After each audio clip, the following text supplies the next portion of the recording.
Hello YouTubers, welcome to my channel. I want to give a big shout out and thank you to everyone who keeps your positive comments coming to me, all of your compliments.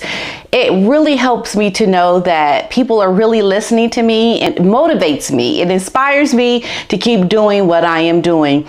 And for those of you who have things that are much more critical, sometimes, most of the time, I do answer your questions in the disclaimer. Take some time to read it sometimes, okay? Okay, let's get into it.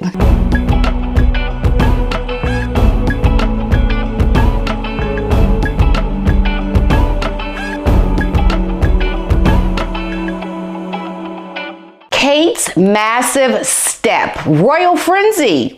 Yeah, royal frenzy as she joins Charles and Camilla for an ultra rare outing. Kate, Duchess of Cambridge, she was invited by Prince Charles to carry out a rare joint engagement due to their shared interests. See, it does show you that the royals, they're looking at what it is that you like to do and trying to incorporate it into your work.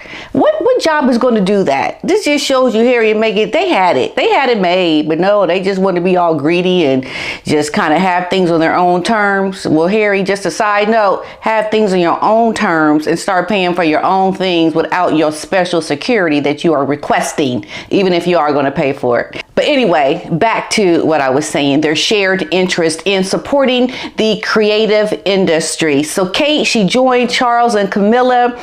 They went out to East London on Thursday morning. So the trio, they visited the Princess Trinity Boyle Wharf for 45 minutes, during which they met staff and students. Now, the facility is a training site for arts and culture, and what they do is they help to kind of keep their traditions alive and going on. All the arts and things that have been passed on from generation to generation, they keep that going on. So the Prince of Wales, he invited Kate to come to his charity that he supports. It's arts and creative industry work that they are doing there. And we know that Duchess is an art history graduate who, since joining the royal family, has been welcomed as a patron of some of the most important museums of the country, including London's National Portrait Gallery. But this is an official engagement that was important not only because it put a spotlight on the arts and creative industries, but this is the first time that Kate actually joins Prince Charles and Camilla for a visit outside of palace walls. This rare joint outing could be seen as a first hint the Duchess is being primed as the next Princess of Wales, a title that was last held by we know who? Princess Diana, that's right. So the Duchess appeared at ease with her in-laws, and she was spotted joking and laughing multiple times while speaking with Charles and Camilla. They just all getting along. They just like having a good time. And also, for all of the stories that I'll be doing, there will be a source link to every single story I do. I ain't making this stuff up. Y'all know that, but you know what? I'm going to put on more details in for every story. In the past, I hadn't been doing such a good job of it, but moving forward, check the source for any stories that you be like, huh, did that really happen? No. Or if you hear a different version of a story that I've told, hey, look, I'm getting my stories from the news just like everybody else. And if you want to know the source, you want to see the information that I'm doing, please check the source in the description. Going to be a showdown. Oh yeah, showdown. Kate and William are going to go head to head as Duchess snatches top role. Kate, the Duchess of Cambridge, and Prince William, they are going to be in a showdown back home as the pair are now patrons of opposing sporting unions, a royal podcaster has noted. Look at this, like they gonna have some fun, friendly, like, you know, I'm gonna get you, then he gonna be like, yeah, I'm gonna get you, she gonna be like, I'm gonna get you, and they gonna both be like getting each other, you know what I'm saying? It's gonna be all fun. So Kate, she became the royal patron of the Rugby Football League, RFL, and Rugby Football Union, RFU, after being awarded the position by the Queen. Now, Prince William and Kate will be facing a showdown at their home during rugby matches between England and Wales, claimed podcaster Christine Ross. Now, Prince Harry was the former patron of RFL and RFU until when he got a smackdown from the Queen and he was stripped of his patronages by stepping down as the senior working royal of 2020. Hey, consequences to your choices. That's all that is. Now, the Royally Us host said, yeah, I'm hugely excited about this, not only because my family's English rugby fans, but because William and Kate are so competitive as a couple. I love when they're competing with each other, and William is the royal patron of the Welsh Rugby League. So anytime England and Wales are playing each other, it's going to be a showdown in their house. So co-host Christine Garbibaldi replied that she loves a little rivalry and that this seems like a pretty interesting thing for Kate to take on.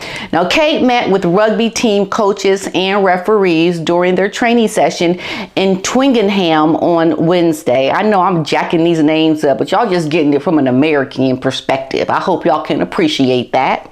So anyway, she was seen wearing a rugby top, black track short bottoms, suit bottoms, and trainers. Now, the Duchess was also greeted by the team members and coach Eddie Jones. She was asked if she was ready for her new session. So Kate replied, absolutely. I've got my kit on. So Kate confirmed the announcement with a video shared on Twitter. I am so thrilled to be a patron of the RFL in England rugby. I'm sure Harry saw that and he was like, he wasn't liking that. But two fantastic organizations who are, I'm sorry, she didn't say that part, but I put that in. Y'all know that, right? Okay, so two fantastic organizations committed to harnessing the power that a sport can have in bringing communities together and helping individuals flourish. I look forward to working with them across all levels of the games and to cheering England on in what promises to be an exciting year for both sports. Isn't that just so nice? Andrew is furious, y'all. A row erupts as the Queen dubbed a disgrace by Lord. Yeah. The Queen has been labeled a disgrace by a Lord for abandoning Andrew as he faces sexual assault charges as a private citizen. Lord Conrad Black, a former Telegraph owner, said it is a disgrace for the Queen to have withdrawn from him all of the dignities exercised ex officio for centuries by the second son of the reigning monarch. The Daily Mail has reported that Prince Andrew is due to face civil trial based over the allegations that he had sexually assaulted this Virginia girl who was 17 at the time, but he vehemently denies these allegations. He was stripped of all of his military titles last month by the Queen following the news that he will face trial. And an attack on the U.S. justice system that sent him to prison, Lord Black added, no one could be more inviting target for such abuse of the legal system than a prominent member of the British royal family. Check my source if you have any questions about this news story. Okay, keeping it moving. The Queen's health update. Couriers are wary about monarch's absence from public eye. Queen Elizabeth II has yet to carry out a royal engagement this year.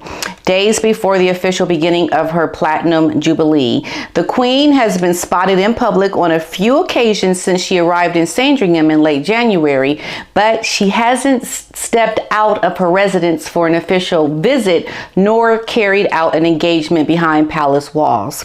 Royal author Duncan Larcombe believes that this light schedule is due to the fact that the courtiers want to make sure the monarch will be in full health over the coming months, properly preparing for the Jubilee, for its historical Jubilee that we know is coming, and that's going to take a lot of energy, I think, from the Queen, because it's a big deal. So they're just kind of keeping it like on the down low a little bit, like we're not gonna give her too much right now because she gotta, have her rest.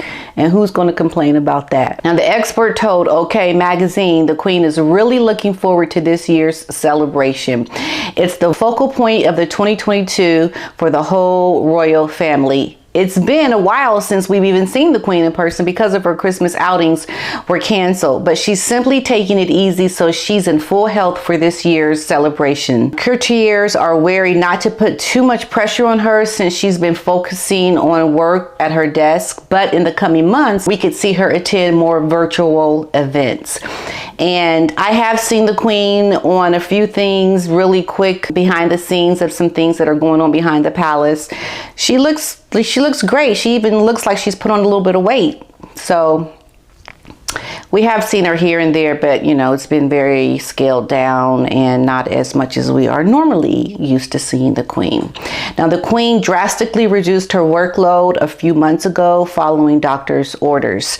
On October 20th, the palace announced that she was canceling 2-day trips to Northern Ireland scheduled to mark the nation's centenary in order for her to rest for a few more days. Now, it was later revealed that the Queen was taken on the same day as King Edward VII's hospital to run preliminary tests, the nature or results of which were never disclosed. Other planned engagements outside of Windsor Castle were later canceled, including the in-person attendance to COP26. Now, most poignantly, the monarch was also forced to miss the National Service of Remembrance, one of the most sacred events in her diary, on November 14th due to a sprained back.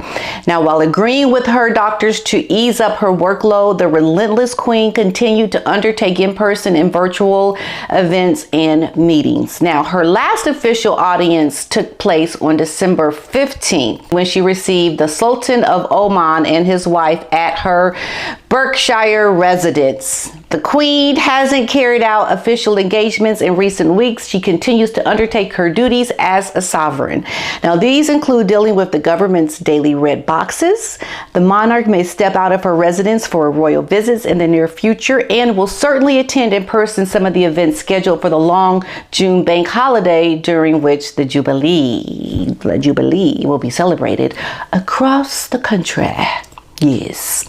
Now, on the other hand, other members of the royal family are sure to travel across the UK over the next few months to mark the Jubilee, and may even travel abroad, Mr. Lancome believes. Oh yes, he said we'll also see other members of the royal family traveling to a lot more of these places to pick up Jubilee duties, including of course, COVID permitting, of course. Now, the Queen's Platinum Jubilee will officially begin on Sunday. This date will mark a historic milestone as the Queen will become the first ever British sovereign. The Queen will become the first ever English sovereign to have sat on the throne for 70 years. It's quite an accomplishment, I would say. Yes. All right, you guys, until next time, peace and love. Bye-bye.